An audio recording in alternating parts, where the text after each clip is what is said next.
अस्सलामुअलैकुम। उम्मीद है कि आप सब खैरियत से होंगे। और आज की इस वीडियो में कुछ हम नया समझते हैं। नया क्या है, बस इसमें जो कुछ भी है वही है। समझाना ये चाहता हूँ कि पहले हमने 2 लेक्चर्स में ये बात समझी है कि अगर आपने कस्टमर को सामान बेचा उधार पर, ठीक, यानी इनवॉइस जनरेट की, और फिर अगले किसी डेट पर आपने अपने कस्टमर से पेमेंट रिसीव की है, यानी उधार पर सामान बेचा और फिर उस उधार को कलेक्ट किया। ये 2 अलग अलग मामलात को हमने यहाँ पर डिस्कस किया था 2 अलग अलग लेक्चर्स में। आज हम ये समझना चाहते हैं कि हमने उधार पर सामान नहीं बेचा, बल्कि हमने अपने कस्टमर को कैश पर कोई सामान बेचा है, तो किस तरीके से हम जो है वो उसे रिकॉर्ड कर सकते हैं। तो उसके लिए आप अगेन जाएंगे यहाँ पर न्यू पर, और यहाँ पर न्यू में लिखा हुआ है सेल्स रिसिट। ये सेल्स रिसिट क्या है? बेसिकली सेल्स रिसिट से मुराद ये है कि आपने सेल की है और उसके बदले पैसे भी रिसीव कर लिए। ये बस यूँ समझ लीजिए, ठीक है। सेल भी कर दी और पैसे भी उसी दिन उसी वक्त रिसीव हो गए। तो इसे उसके लिए हम जो बनाते हैं वो इनवॉइस जनरेट नहीं करते, बल्कि यहाँ पर हम उसके लिए सेल्स रिसिट बनाते हैं। आइए देखते हैं कैसे होता है काम।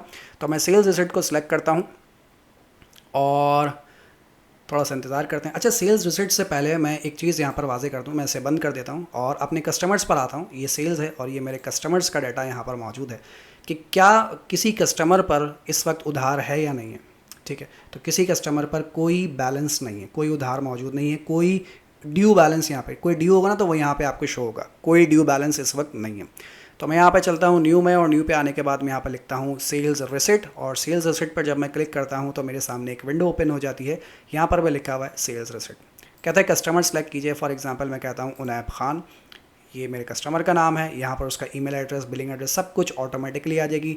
जो भी डेट है वो यहाँ पर आप सेल्स की डेट डाल दीजिए। शिप कैसे कर रहे हैं, शिपिंग डेट क्या होगी, मैं कहता हूँ कि 19 तारीख को आपको डिलीवर हो जाएगा। कोई ट्रैकिंग नंबर देना चाहते हैं तो मैं यहाँ लिख देता हूँ 1 2 3 4 6, ठीक। शिपिंग टू कहाँ डिलीवर करना है, इसी एड्रेस को यहाँ पे आप कॉपी कर सकते हैं। पेमेंट मेथड, ठीक है। देखिए, सेल कर रहे हैं और पेमेंट उसी वक्त अगर आप रिसीव कर रहे हैं तो पेमेंट मेथड आपको उसी वक्त में यहाँ पर बताना है, क्योंकि सेल भी हो रही है और पेमेंट भी आप रिसीव कर रहे हैं। तो मैं कहता हूँ कि पेमेंट मैं कैसे रिसीव कर रहा हूँ, कैश के तौर पर रिसीव कर रहा हूँ। कोई रेफरेंस नंबर है यहाँ पर देना चाहते हैं तो दे सकते हैं, नहीं तो इसे छोड़ दीजिए। कैश, और पैसा कहाँ पर आ रहा है, पैसा आपके कैश में आ रहा है तो कैश लिख दीजिए। अगर कोई बैंक अकाउंट है तो बैंक यहाँ पर आप लिख सकते हैं। सर्विस, अगर कोई सर्विस डेट आप इसकी देना चाहते हैं कि किस डेट पर आप इसकी सर्विस कर रहे हैं तो सर्विस भी दे दीजिए। फिलहाल हम सर्विस नहीं, हम सिर्फ प्रोडक्ट सेल कर रहे हैं। तो बताइए कौन सी प्रोडक्ट आप सेल कर रहे हैं। तो फॉर एग्जांपल मैं कहता हूं कि मैं आपको कोर i3 कंप्यूटर जो है वो सेल कर रहा हूं, फॉर एग्जांपल। अब कोर i3 कंप्यूटर की डिस्क्रिप्शन जो भी होगी वो आप यहाँ पर लिख सकते हैं, ठीक है। अच्छा, यहाँ पर ये बात बताई जा रही है कोई कोर i3 में जो है वो प्रोसेसर लगा हुआ है, और प्रोसेसर की जो क्वांटिटी है वो, ये प्रोसेसर की डिटेल है कि उसमें सिर्फ प्रोसेसर लगा हुआ है और मदरबोर्ड लगा हुआ है, ठीक। लेकिन जाहिर सी बात है कंप्यूटर में 2 चीज़ें नहीं होती, और भी बहुत सारी चीज़ें होती हैं। तो वो खैर आप बाद में उसे ऐड कर सकते हैं। तो प्रोसेसर की कीमत है 4273 रुपये 50 पैसे। आपने कहा नहीं, प्रोसेसर 4000 का नहीं है, प्रोसेसर हो गया 6000 रुपये का, आप इसे यहाँ पर लिख दीजिए। मदरबोर्ड की कीमत, मदरबोर्ड की जो भी कीमत है वो आप यहाँ पे शामिल कर दीजिए। फॉर एग्जांपल मदरबोर्ड हो गया 4000 रुपये का, ठीक है जी। अच्छा, आप कहते हैं कि भाई इसमें और भी कोई आइटम होगा, इसमें कुछ और भी होगा। कंप्यूटर के अंदर जो जो चीज़ें इसके अंदर जा रही हैं वो आप यहाँ पर लिखना चाह रहे हैं। तो आपने कहा कि इसमें एक केसिंग होगी, और केसिंग जो है वो, केसिंग की तादाद कितनी होगी, 1 होगी इसकी तादाद, और उसके पैसे होंगे 1000 रुपये, ठीक है। अच्छा, इसके अलावा और क्या लेना है, नीचे आते जाइए, जैसे नीचे आते जाएंगे उस पर क्लिक करते जाइए। केसिंग के अलावा आप कहते हैं कि इसमें कीबोर्ड भी होगा। कीबोर्ड की तादाद, डिस्क्रिप्शन वो ऑटोमेटिकली उठा लेगा। कीबोर्ड की तादाद 1 होगी और इसके पैसे भी होंगे 1000 रुपये, ठीक है।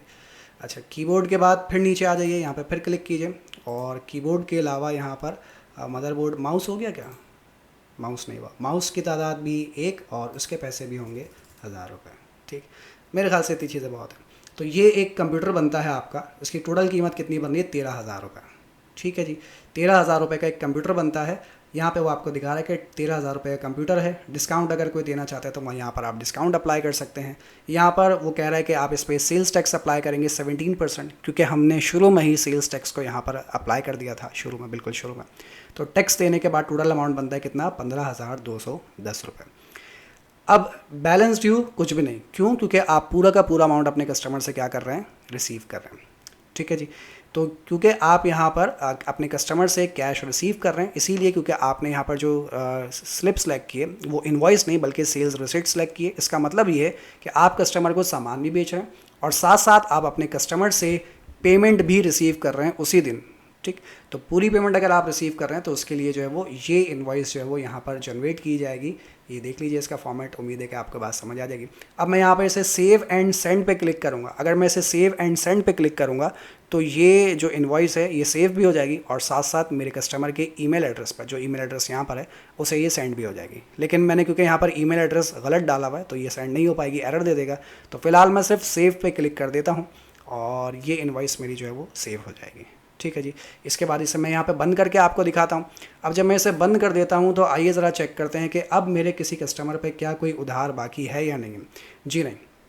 ठीक। अभी अभी मैंने मिस्टर उनैब खान को कस्टमर को मैंने सेल की है, लेकिन यहाँ पर उसके ऊपर कोई उधार शो नहीं हो रहा। भाई क्यों शो नहीं हो रहा? रीज़न ये है कि हमने उस कस्टमर को जो सेल की है वो कैश पर सेल की है। 13,000 कुछ रुपए का था और टैक्स था 2,000 रुपये। और यहाँ पे स्टेटस क्या शो हो रहा है? स्टेटस उसका है पेड, क्योंकि उस कस्टमर ने मुझे उसी वक्त क्या कर दिया था, अमाउंट पे कर दिया था।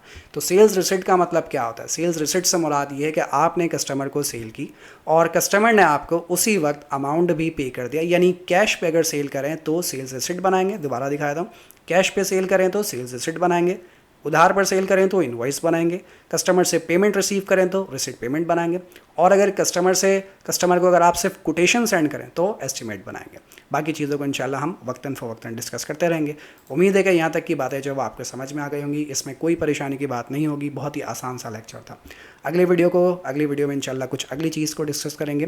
तब तक के लिए मुझे इजाज़त दीजिएगा। अपना और अपनी फैमिली का बहुत ख्याल रखिएगा। Take care. अल्लाह हाफिज़।